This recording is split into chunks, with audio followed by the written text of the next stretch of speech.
Welcome to another exciting week. Last week, we looked at plate tectonics. It is a unifying theory that is widely acceptable within the scientific community, and it has helped to explain the majority of the geologic processes that we see, both internal and external. We learned that the Earth is divided into different lithospheric plates that have the ability to move because of the plastic asthenosphere.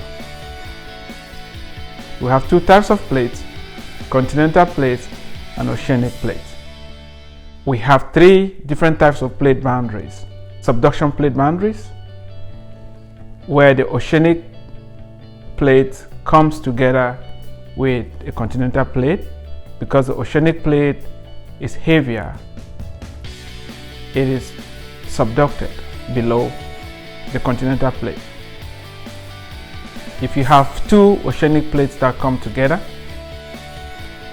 you are going to witness the older oceanic plate is heavier, it's going to get subducted under the younger oceanic plate. We have divergent plate boundaries, where new ocean floor is being created because two plates are moving away from each other. This type of rifting can take place. It starts on land, and with time a new ocean basin is created and oceans grow like that. Currently, because of subduction, the Pacific Ocean is closing up. Meanwhile, because of the spreading or diverging of the American plate and the African plate, you're having growth of the Atlantic Ocean.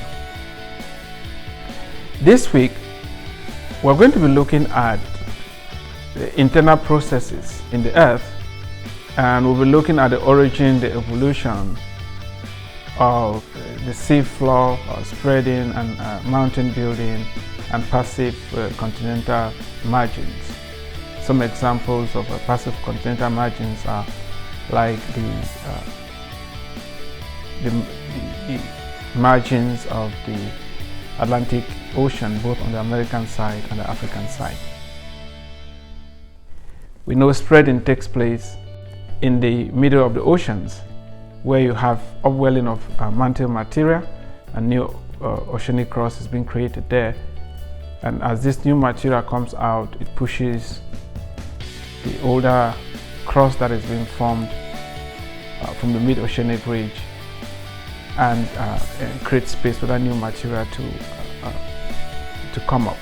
You'll be expected to define bathymetry and describe the various bathymetric techniques used to map the ocean floor.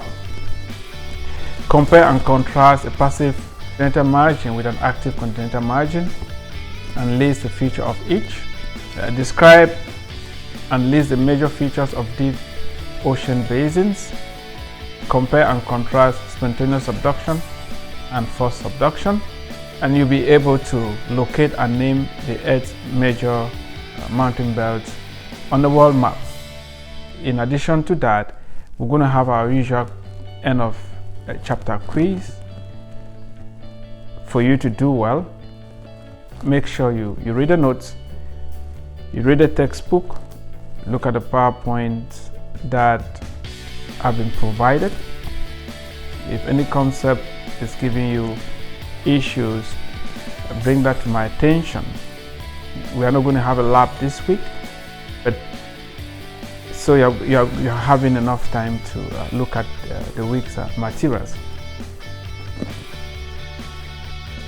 Make sure on the discussion board you are posting questions, adding the sources that you are citing, some images, some videos are going to help their contribution to have more depth. Enjoy the class, be engaging.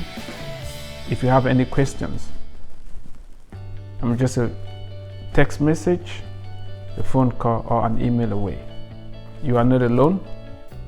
Let me know if you need any help. Have a fantastic week. Thank you.